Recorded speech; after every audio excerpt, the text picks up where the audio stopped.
Good afternoon. Welcome to Reading Hatchet with Robert Teacher. Today we're going to do all of Chapter 6, pages 52 to 62, with some read-along vocabulary along the way. So it's this edition of Hatchet, and we're going to be reading Chapter 6 starting on page 52. 2 years before, he and Terry had been fooling around down near the park, where the city seemed to end for a time, and the trees grew thick and came down to the small river that went through the park. It was thick there and seemed kind of wild. They had been joking and making things up, and they pretended that they were lost in the woods and talked in the afternoon about what they would do. Of course, they figured they'd have all sorts of goodies, like a gun and a knife and fishing gear and matches, so they could hunt and fish and have a fire. I wish you were here, Terry, he thought, with a gun and a knife and some matches. In the park, they had decided the best shelter was a lean-to, and Brian set out now to make one up. A lean-to, hirera. A lean-to is a temporary shelter, either supported or freestanding.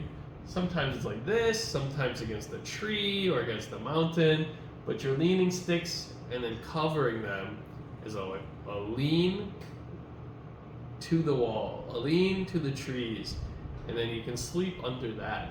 Okay, let's continue. Maybe cover it with grass or leaves or sticks, he thought.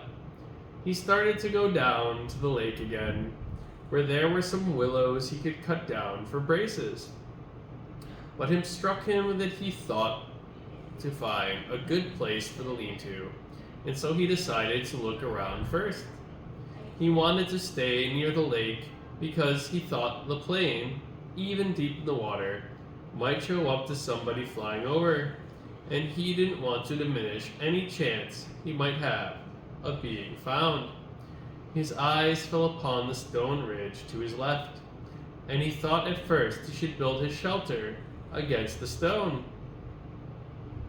But before that, he decided to check out the far side of the ridge, and that was where he got lucky. Using the sun and the fact that it rose in the east and set in the west, he decided that the far side was the northern side of the ridge. At one time, in the far past, it had been scooped by something, probably a glacier, and this scooping had left a kind of sideways bowl back in under a ledge. A glacier, bingha, a slowly moving mass or river of ice formed by the accumulation of compaction of snow on mountaintops or near the poles. So in the past, Canada used to be covered in ice, and when the Canadian glacier melted or retreated, it carved a piece of this rock out. Glacier. Let's continue. It wasn't very deep, not a cave, but it was smooth and made a perfect roof, and he could almost stand in under the ledge. He had to hold his head slightly tipped forward at the front to keep it from hitting the top. Some of the rock that had been scooped out had also been pulverized by the glacial action, turned into sand, and now made a small sand beach that went down to the edge of the water, in front and to the right of the overhang. It was his first good luck. No, he thought. He had good luck in the landing, but this was good luck as well, luck he needed. All he had to do was wall off part of the bowl and leave an opening as a doorway, and he would have a perfect shelter, much stronger than a lean-to, and dry because the overhang made a watertight roof.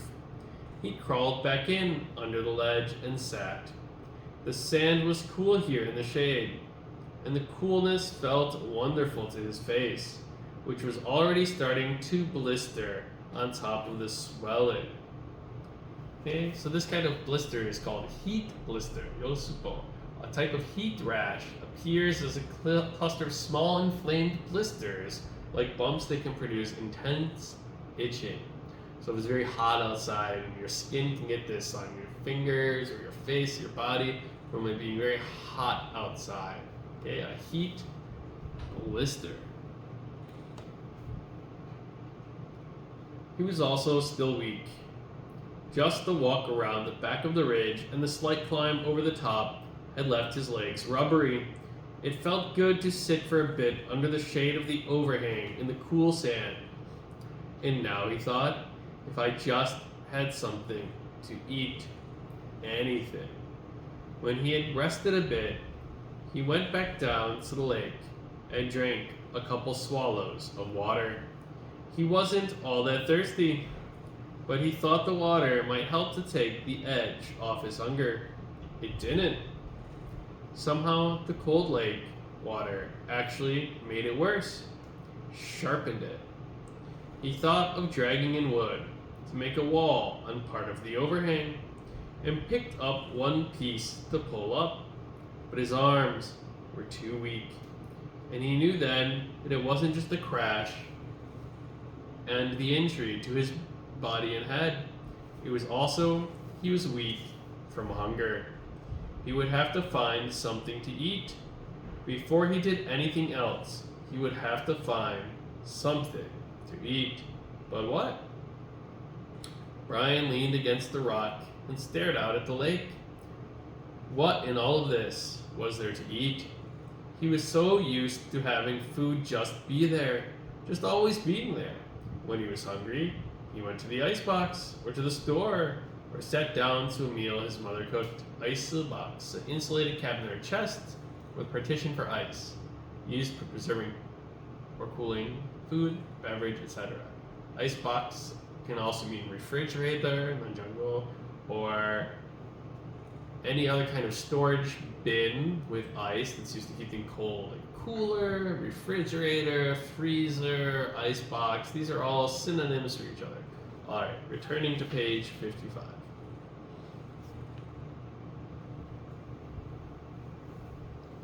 Oh, he thought, remembering a meal now. Oh, it was last Thanksgiving. Last year. The last Thanksgiving they had as a family before his mother demanded the divorce and his father moved out in the following January. Brian already knew the secret, but did not know it would cause them to break up and thought it might work out. The secret that his father still did not know, but that he would try to tell him when he saw him. Thanksgiving, gum, so good. Holiday in the USA. Celebrates the harvest season, celebrated with family dinner. Okay, so this is Thanksgiving. Normally people eat a turkey, like in the photo here. Okay. The meal had been turkey, and they cooked it in the backyard in the barbecue over charcoal with the lid down tight. His father had put hickory chips on the charcoal, and the smell of the cooking turkey and the hickory smoke had filled the yard. When his father took the lid off, smiling, the smell that had come out was unbelievable. And when they sat to eat, the meat was wet with juice and rich and had the taste of the smoke in it. So it's turkey. In USA on Thanksgiving, we like to eat this bird, chilmyeonjo, the turkey, a large domesticated game bird native to North America. That means Mexico, US, Canada. And we eat it for Thanksgiving, sometimes Christmas, and other holidays. Turkey is much bigger than a chicken with a very different flavor. Some people like it more. I do. All right, continuing. He had to stop this. His mouth was full of saliva, and his stomach was twisting and growling. What was there to eat? What had he read or seen that told him about food in the wilderness? Had there been something? Yes. A show? Yes. A show? Alright, he had the show coming to his thoughts now. The pilot had to live in the desert. They put them in the desert town in Arizona, or someplace that they had to live for a week. They had to find food and water for a week. For water, they made a sheet of plastic into a dew-gathering device, and for food, they ate lizards. That was it. Of course, Brian had lots of water, and there weren't too many lizards in the Canadian woods. That he knew. One of the pilots had used a watch crystal as a magnifying glass to focus the sun and start a fire, so they didn't have to eat lizards raw. But Brian had a digital watch without a crystal, broken at that, so the show didn't help him much. Wait, there was one thing. One of the pilots, a woman, had found some kind of beans on a bush, and she had used them with her lizard meat to make a little stew in a tin can she had found. Bean lizard stew. There weren't any beans here, but there must be berries. There had to be berry bushes around. That's what everybody always said. Well, he'd actually never heard anybody say it, but he felt that it should be true. There must be berry bushes. He stood and moved out into the sand and looked up at the sun. It was still high. He didn't know what time it must be. At home, it would be 1 or 2 if the sun were that high. At home, 1 or 2, or mother would be putting away the lunch dishes and getting ready for her exercise class. No, that would have been yesterday. Today she would be going to see him. Today was Thursday, and she always went to see him on Thursdays. Wednesday was exercise class, and Thursday she went to see him. Hot little jets of hate worked in his thoughts. Pushed once, moved back. If his mother hadn't begun to see him and forced the divorce, Brian wouldn't be here now. He shook his head, had to stop that kind of thinking. The sun was still high, and that meant he had some time before darkness to find berries. He didn't want to be away from he almost thought of it as a home, shelter when it came to the dark. He didn't want to be anywhere in the woods when it came to be dark, and he didn't want to get lost, which was a real problem. All he knew in the world was the lake in front of him and the hill at the back and the ridge. If he lost sight of them, there was a really good chance he would get turned around and not find his way back. So he had to look for berry bushes, but keep the lake or the rock ridge in sight at all times. He looked up at the lake shore to the north. For a good distance, perhaps 200 yards, it was fairly clear. There were tall pines, the kind with no limbs until very close to the top, with a gentle breeze sighing in them, but not too much low brush. 200 yards up, there seemed to be a belt of thick lower brush starting, about 10 or 12 feet high, and that formed a wall he could not see through. It seemed to go on around the lake, thick and lushly green, but he could not be sure. If there were berries, they would be in that brush, he felt. And as long as he stayed close to the lake, he could keep the water on his right and know it was there. He wouldn't get lost. When he was done or found berries, he thought, he would just turn around, so the water was on his left, and walk back until he came to the ridge and his shelter. Simple. Keep it simple. I am Brian Robeson. I have been in a plane crash. I am going to find some food. I am going to find some berries. He walked slowly, still a bit pained in his joints and weak from hunger, up along the side of the lake. The trees were full of birds singing ahead of him in the sun. Some he knew, some he didn't. He saw a robin and some kind of sparrows, and a flock of reddish-orange birds with thick beaks. 20 or 30 of them were sitting in one of the pines. They made much noise and flew away ahead of him when he walked under the tree. He watched them fly, their color a bright slash in solid green, and in this way he found the berries. The birds landed in some taller willow type of undergrowth with wide leaves and started jumping, making noises. At first, he was too far away to see what they were doing, but their color drew him, and he moved toward them, keeping the lake in sight on his right. And when he got closer, he saw that they were eating the berries. He could not believe it was that easy. It was as if the birds had taken him right to the berries. The slender branches went up about 20 feet and were heavy, drooping with clusters of bright red berries. They were half as big as grapes, but hung in bunches much like grapes, and when Brian saw them glistening red in the sunlight, he almost yelled. His pace quickened, and he was in them in moments, scattering the birds, grabbing the branches, stripping them to fill his mouth with berries. He almost spit them out. It wasn't that they were bitter so much as they lacked any sweetness, had a tart flavor that left his mouth dry feeling. and they were like cherries in that they had large pits, which made them hard to chew. But there was such a hunger on him, such an emptiness, that he could not stop and kept stripping branches and eating berries by the handful, grabbing and jamming them into his mouth and swallowing them, pits and all. He could not stop, and when at last his stomach was full, he was still hungry. 2 days without food must have shrunken his stomach, but the drive of hunger was still there. Thinking of the birds and how they would come back into the berries when he left, he made a carrying pouch of his torn windbreaker and kept picking. Finally, when he judged he had closed to 4 pounds in the jacket, he stopped and went back to his camp by the ridge. Now, he thought, now I have some food, and I can do something about fixing this place up. He glanced at the sun and saw he had some time before dark. If only I had matches, he thought, looking ruefully at the beach and lakeside. There were driftwood everywhere, not to mention dead and dry wood all over the hill, and dead dry branches hanging from everywhere, all firewood, and no matches. How did they used to do it, he thought? Rub 2 sticks together? He tucked the berries in the pouch back in under the overhang in the cool shade and found a couple of sticks. After 10 minutes of rubbing, he felt the sticks and they were cool to the touch. Not that, he thought. They didn't do fire that way. He threw the sticks down in disgust. So no fire. But he could still fix the shelter and make it. Here the word safer came into his mind and he didn't know why.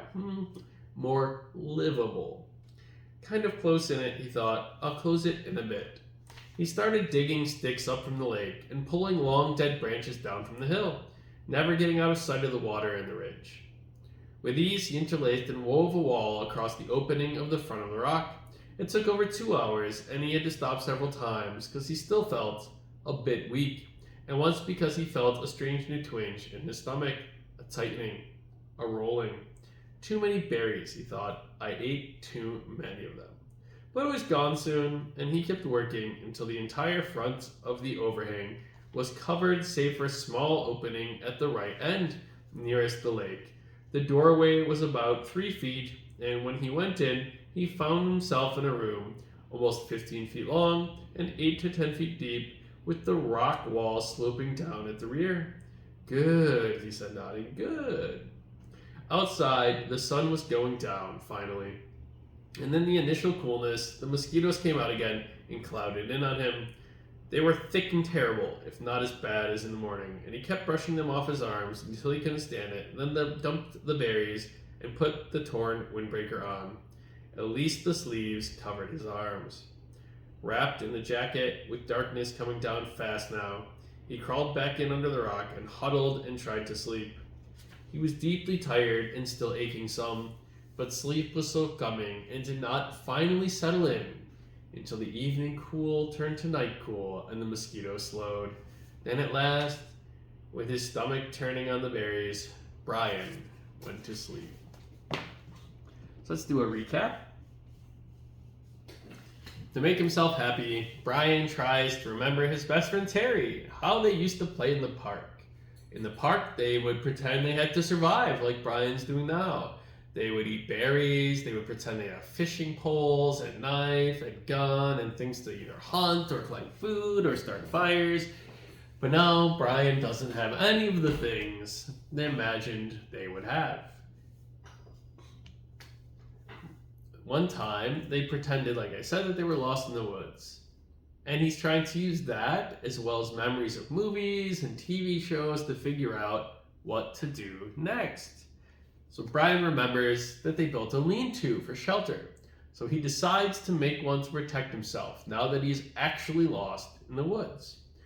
He makes a kind of lean-to against a giant rock with a carved-out hollow from glaciation under the rock. So he makes a lean-to for shelter. Okay. Also, Brian walks down the beach, sees some birds, and finds a bush that has lots of berries on it.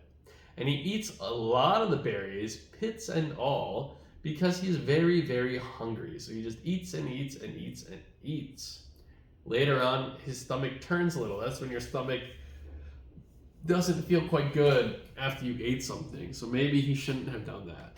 Okay? That's it. I'll see you next time, and goodbye. Thanks for watching.